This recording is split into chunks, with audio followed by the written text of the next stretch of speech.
Hello मेरे प्यारे दोस्तों, तो आज की वीडियो होने वाली है लोकेस्म एपिसोड नंबर 167 के ऊपर। और आपने इससे पहले की वीडियो नहीं देखी तो उन सभी वीडियो का लिंक ऊपर आई बटन और नीचे डिस्क्रिप्शन में भी होगा। अगर आपको तब भी ना मिले तो जाके पहले चेक कर लेना, वहाँ पर आपको जरूर मिल जाएगी।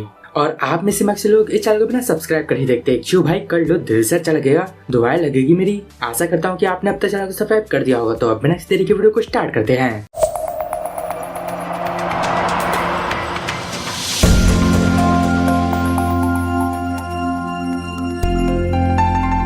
एपिसोड की शुरुआत पे जब डैनियल की माँ हॉस्पिटल आ रही थी तब उनके पैर में चोट लग जाती है और वहाँ पर नर्स उनके पैर का फास्टेज कर रही थी। वहाँ नर्स बोल रही थी, क्या आपको दर्द नहीं हो रहा? तो वहाँ डैनियल की माँ बोलती है, मैं बिल्कुल ठीक हूँ, प्लीज आप एक बार मेरे बेटे डैनियल को चेक कर लीजिए, क्या वो बिल्कुल ठीक है? और वहाँ पर डैनियल की माँ हैंडसम वाले डैनियल को देख के सोच रही थी, आखिर इस बच्चे का क्या होगा। मैं इतनी घबरा गई थी कि मैं इसे पहचान ही नहीं पाई। बेटा डैनियल, क्या तुम्हारा दोस्त क्या सच में सीरियस है? और मैं इतनी खुश थी कि तुम सेफ हो, तो इस वजह से मैं तुम्हारे दोस्त को देखना भूल ही गई। क्या मैं तुम्हारे दोस्त की कोई हेल्प कर सकती हूँ?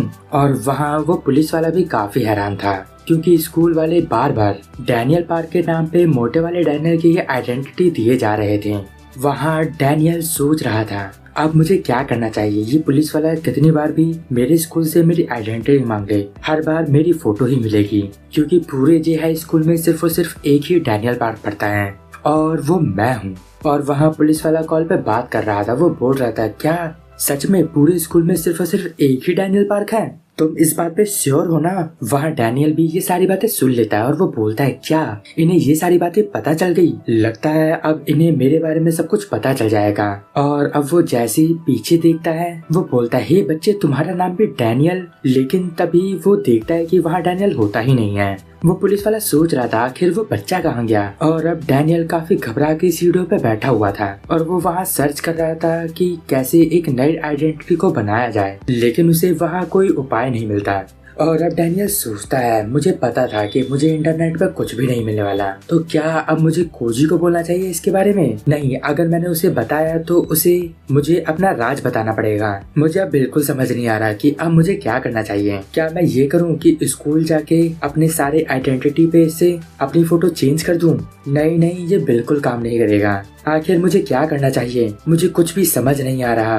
अगर मेरी दूसरी बॉडी के बारे में भी सबको पता चल गया, क्या फिर भी वो उसका इलाज करेंगे या फिर स्कूल वाले मेरे इस पर फ्रॉड का केस कर देंगे? और अगर सबको पता चल गया कि मेरे पास दो बॉडी है, तो वो लोग हो सकता है कि मेरे बॉडी का पोस्टमार्टम कर दे और उस पर एक्सपेरिमेंट करे। तो फिर अब मेरे पास सिर्फ और सिर्फ एक ही रास्ता बचा है, मुझे अपनी दूसरी बॉडी को यहाँ से चुरा के भागना होगा। और अब डैनियल उस दूसरी बॉडी के पास आता है, लेकिन वहाँ वो बॉडी होती ही नहीं है। डैनियल सोच रहा था, आखिर मेरी बॉडी कहाँ चली गई, आखिर वो कहाँ पर है? और वहाँ डैनियल की माँ बगल में ही लेटी हुई थी।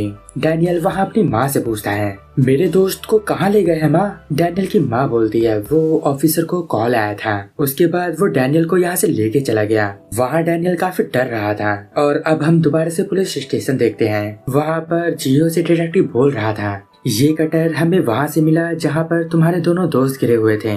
तुम्हें पता है ना ये क्या है? बच्चे, मुझे सब कुछ सच बता दें, मुझे पता है तुम हमसे क्या छुपा रहे हो। और अब जियो डरते हुए सोच रहा था, आखिर इस डिटेक्टिव को ये कटर कहाँ से मिल गया? मुझे तो लगा था मैंने इसे ठिकाने लगा दिया है, लेकिन तब भी इन लोगों ने इसे ढूंढ लिया। मुझे लगता है अब झूठ बोलने का कोई फायदा नहीं है, मुझे सब कुछ इन्हें सच सच बताना होगा। और अब वहाँ जियो बोल रहा था, मुझे माफ कर दो वो सब कुछ। लेकिन तभी डिटेक्टिव बोलता है, तू सब कुछ बता दे, तू अपने दोस्तों को बचाना बंद कर। मुझे अच्छे से पता है कि ये सब कुछ डैनियल ने करा है, आखिर तू उसे क्यों बचा रहा है? वहाँ जियो ये सुन के काफी हैरान हो रहा था। और अब वहाँ जियो के फेस पे एक स्माइल आ जाती है और वहाँ डिटेक्टिव बोल रहा था, बेवकूफ, अगर तू अभी भी अपने दोस्तों को बचाएगा तो तू बहुत बड़ी मुसीबत में आ सकता है। बच्चे, ये देख, ऐसा जरूरी नहीं है कि तेरे दोस्तों के साथ तुझे भी सजा मिले। अगर तू सच सच बोलता है तो तुझे कुछ भी नहीं होगा। और अब जियो वहाँ पर अपना ड्रामा करना शुरू करता है। वहाँ वो रोने लगता है और वो सोच रहा था, क्या अब मैं घर जा पाऊंगा?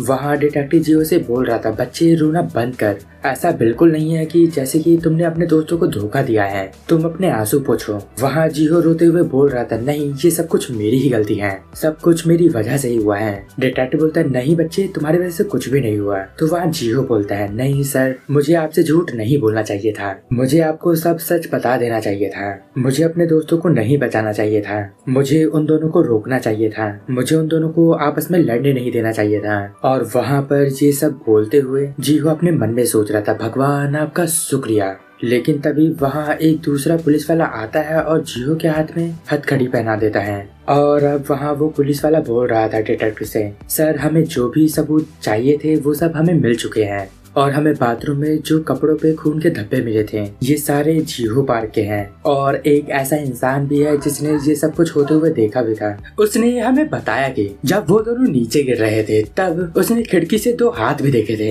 और ये जिसके हाथ थे उसी इंसान ने इन दोनों को धक्का दिया है। और ऊपर इस लड़के के अलावा कोई भी नहीं था। और अब ये केस अटेम्प्ट टू मर्डर का हो गया है। और अब मोटा वाला डैनियल हॉस्पिटल के रूम नंबर 602 में जाता है। वहाँ डैनियल सोच रहा था, तो अच्छा उन लोगों ने मेरी दूसरी बॉडी को दूसरे रूम में शिफ्ट कर दिया है, लेकिन उन लोगों ने ये क्यों किया? और वहाँ वो रूम नंबर 602 के बाहर डैनियल बार का नाम पड़ता है, लेकिन वहाँ डैनियल बार का नाम नहीं लिखा था। इस वजह से डैनियल सोच रहा था, आखिर उन्होंने यहाँ पर वो नाम लिखा क्यों नहीं है? क्या उन्होंने ये चीज अपडेट नहीं करी? शायद ये वो बाद में लिखेंगे। और अब डैनियल अंदर आके सारी जगह देख रहा होता है, और वहाँ उसे कोने में उसे दूसरी बॉडी दिखती है। डैनियल उसे देख के सोच रहा था, मुझे यहाँ अपनी दूसरी बॉडी मिल गई, लेकिन यहाँ कोई पुलिस क्यों नहीं है? और अब मुझे चुपके से यहाँ से अपनी दूसरी बॉडी उठा के ले जाना होगा। लेकिन तभी चेयर पे एक पेपर पड़ा हुआ था। डैनियल उसे देख के सोच रहा था, आखिर ये क्या है? और अब हम वो पुलिस वाले को देखते हैं जो डैनियल की बॉडी यहाँ पर लाया था।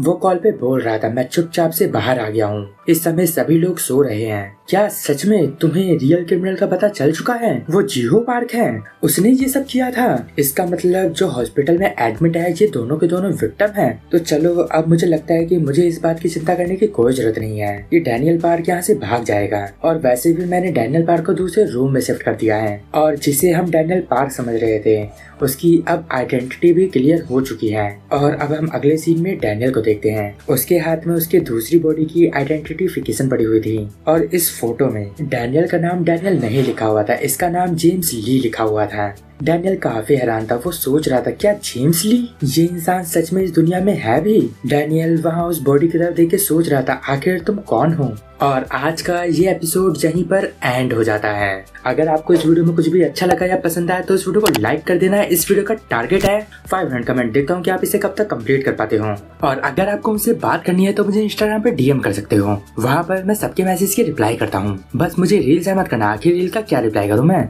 तो अब मैं मिलता हूँ आपको नेक्स्ट वीडियो में, तब तक के लिए गुड बाय, sayonara।